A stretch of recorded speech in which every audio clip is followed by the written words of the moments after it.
Hi గారు, welcome to our channel. ప్రస్తుతం మనతో పాటు దాము బాలాజీ గారు సీనియర్ జర్నలిస్ట్ ఉన్నారు. వారితో ఒకసారి మాట్లాడదాం. సార్ నమస్కారం. సార్ నమస్తే సార్, అఘోరి అరెస్ట్ అయిపోయిన తర్వాత శ్రీవర్షిని ఒక దగ్గరికి పంపించేశారు అని చెప్పేసి వార్తలు వచ్చాయి కదా పోలీసులు. ఇప్పుడు అక్కడ నుంచి కూడా శ్రీవర్షిని పారిపోయింది, ములాఖత్లో అఘోరిని కలవడానికి వెళ్ళింది అని చెప్పేసి చెప్తున్నారు. మరి ఏం జరిగింది శ్రీవర్షిని విషయంలో? మరి జైల్లో అఘోరిని కలిసిందా లేదా? జైల్లో ఏం జరిగింది సార్, మీరేం చెప్తారు? అఘోరి శ్రీనివాస్ అలియాస్ ఏమైనా ఇంకా ఎన్ని పేర్లు ఉంటాయని. సో ఈ అఘోరి శ్రీనివాస్ ప్లస్ శ్రీవర్షిని ప్రేమించుకున్నారు, ఆ విషయం మనకు తెలుసు. దాని తర్వాత పెళ్లి చేసుకున్నారు, ఆ వీడియో కూడా పెట్టారు.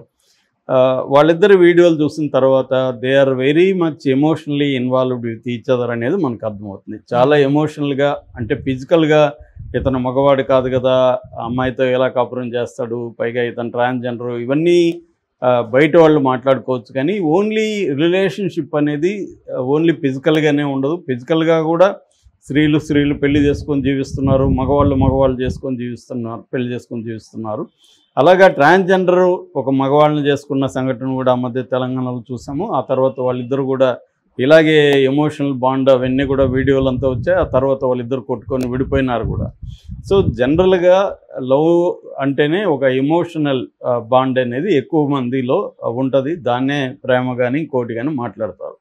సో వీళ్ళిద్దరి మధ్య కూడా ఆ విడదీయలేని ఒక ఎమోషనల్ బాండ్ ఉంది.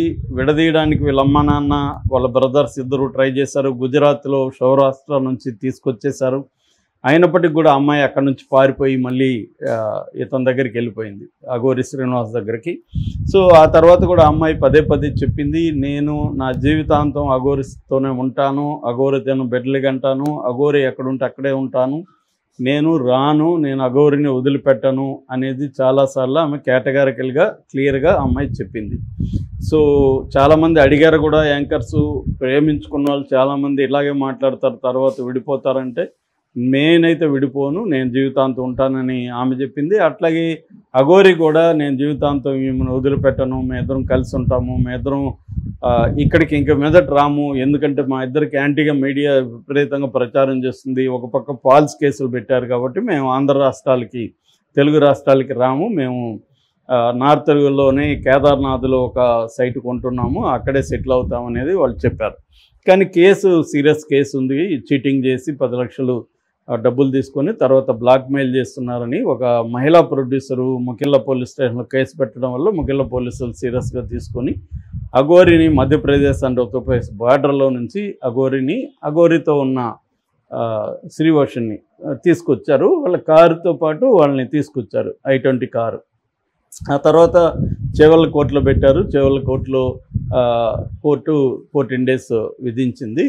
సో అఘోరి చెంచల్గూడ జైల్లో, అక్కడ కూడా డ్రామా జరిగింది. అఘోరి ఆడమ్మగా తేల్చమని కంది జైలు అధికారులు చెప్పారు.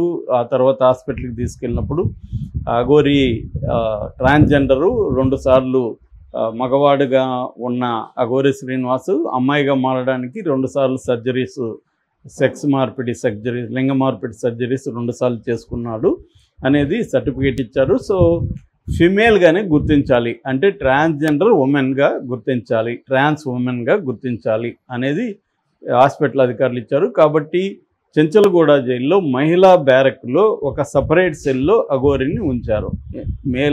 మేల్ పర్సన్స్తో, అంటే మగ ఖైదీలతో ఉంచడం కష్టం, ఆడ ఖైదీలతో ఉంచడం కష్టం.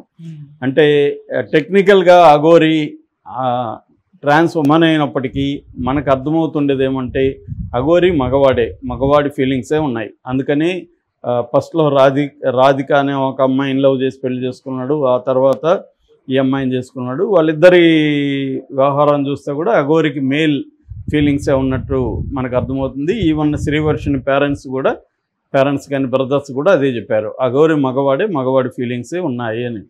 సో అంటే ఈ మధ్యకాలంలో ట్రాన్స్జెండర్గా చాలామంది మగవాళ్ళు ట్రాన్స్ ఆపరేషన్లు చేసుకుంటున్నారు. ఎందుకంటే ట్రాన్స్జెండర్గా ఉంటే డబ్బులు బాగా సంపాదించుకోవచ్చు, బతకడం ఈజీ అవుతుంది అనే యాంగిల్లో నుంచి వాళ్ళు ట్రాన్స్జెండర్లుగా మారిపోతున్నారు. They are physically and mentally men only, but they are transforming into women. అది రియల్ ట్రాన్స్జెండర్ ఏమో మేల్ బాడీలో ఫిమేల్ మైండ్ ఉంటుంది కాబట్టి వాళ్ళు మేల్ బాడీని సహించలేరు కాబట్టి ఫిమేల్గా మారిపోతారు. ఈ తేడా ఉంది. ట్రాన్స్జెండర్స్ అందరూ కూడా ఇదే చెప్తున్నారు కూడా. సో ఈ క్రమంలో ఇప్పుడు వీళ్ళని విడదీసేసింది ఒక రకంగా. అంటే వాళ్ళు విడిపోదలుచుకోలేదు, ఎట్టి పరిస్థితుల్లో ఏం జరిగినా మేము ఇద్దరం కలిసి ఉంటాం అనుకున్న వాళ్ళని ఈ కేసు అనేది పోలీసులు అనేవాళ్ళు విడదీసేశారు. ఇతన్ని తీసుకెళ్ళి జైల్లో పడేశారు. ఈ అమ్మాయిని తీసుకెళ్ళి Shri Kasturba Gandhi national memorial trust అని మన లంగర్ హౌస్ బండ్లగూడలో ఉంటుందన్నమాట. దీనికి కూడా పెద్ద హిస్టరీ ఉంది. 1945లో దీన్ని సరోజన్ నాయుడు స్థాపించారు. కస్తూర్బా ట్రస్ట్ అనేది ఇండోర్లో పెట్టారు. ఆ ఇండోర్లో నుంచి 22 రాష్ట్రాల్లో ఇటువంటి హోములు ఉంటున్నాయి. దీనికి ఒకప్పుడు గాంధీ పటేల్ లాంటి వాళ్ళు కూడా ఈ ట్రస్ట్కి చైర్పర్సన్స్గా పనిచేశారు. అంత లాంగ్ హిస్టరీ ఉన్న ఈ ట్రస్ట్ అనమాట. ఈ ట్రస్ట్లో ఎడ్యుకేషన్ ఉంటుంది, హెల్త్ ఉంటుంది, తర్వాత అగ్రికల్చర్ ఉంటుంది, గోశాల ఉంది, స్కిల్ డెవలప్మెంట్ ట్రైనింగ్ ఇస్తారు. చాలా మంచి సెంటరు. భోజనాలు కూడా చాలా బాగుంటాయని తిన్నవాళ్ళు నాకు కూడా చెప్పారు. సో నాకు తెలిసిన వాళ్ళు కూడా అక్కడ ఉన్నారు ఇంతకుముందు. సో ఇటువంటి ట్రస్ట్లో ఈ అమ్మాయిని తీసుకెళ్ళి పోలీసులు పెట్టారు. నిజానికి చాలా మంచి ట్రస్ట్ హోమ్లో పెట్టారు ఈ అమ్మాయిని. కాకపోతే ఏంటంటే అక్కడ సెక్యూరిటీ అంత టైట్గా ఉండదు. అదేమీ నేరస్తుల కోసం పెట్టిన హోమ్ కాదు, అనాథల కోసం, బయట బతకలేని వాళ్ళ కోసం పెట్టింది. పారిపోవాలనుకుంటే వాళ్ళు ఎవరు ఆపలేరు. అలాగా గతంలో కూడా 2-3 అబ్బాయిలని అక్కడ పెడితే వాళ్ళు పారిపోయారు. అంటే ఇంట్లో నుంచి పారిపోయిన అబ్బాయిలను కొంతమందిని పిల్లల్ని అక్కడ పెడతారనమాట. వాళ్ళు ఒక చోట ఉండలేరు కాబట్టి వాళ్ళు పారిపోతారు. అలాగా ఇప్పుడు శ్రీవర్షిని ఎంతసేపు శ్రీవర్షిని ఇక్కడ నాకు అఘోరిని కావాలి, అఘోరితో నన్ను కూడా సెల్లో వేయండి ఈమె, అక్కడ అఘోరి కూడా నాకు శ్రీవర్షిని కావాలి, నాకు మొన్న కూడా కేకలేసినట్టుగా వార్తలు వచ్చింది జైలు అధికారుల మీద. కానీ మన రూల్స్ ఏమో ఒకే సెల్లో అమ్మాయిలను అబ్బాయిలను పెట్టే రూలు జైళ్ళల్లో ఇప్పటి వరకు ఇండియాలో లేవు. దాన్ని నేను ఆల్రెడీ చెప్పాను. వెస్ట్లో కొన్ని జైల్స్లో వీక్లీ వన్స్ కంజుగల్ సెల్స్ అని ఉంటాయి. అందులో 2-3 గంటలు మేల్ ఖైదీ నచ్చిన అమ్మాయితో గడపచ్చు, ఫిమేల్ ఖైదీ నచ్చిన అబ్బాయితో గడపచ్చు. అటువంటి కంజుగల్ సెల్స్ అంటారు వాటిని. అవి అక్కడ ఉన్నాయి. కొన్ని అమెరికా లాంటి దేశాల్లో కొన్నిట్లో ఉన్నాయి. కానీ ఇండియాలో కూడా ఆ కాన్సెప్ట్ పెట్టాలని కిరణ్ బేడి లాంటి వాళ్ళు చెప్పారు, కానీ అది ఇప్పటి వరకు అమలు కాలేదు. సో ఈ కాంటెక్స్ట్లో అఘోరిని పర్సనల్గా ఫిజికల్గా కలవడానికో శ్రీవర్షన్కి పర్మిషన్ ఉండదు.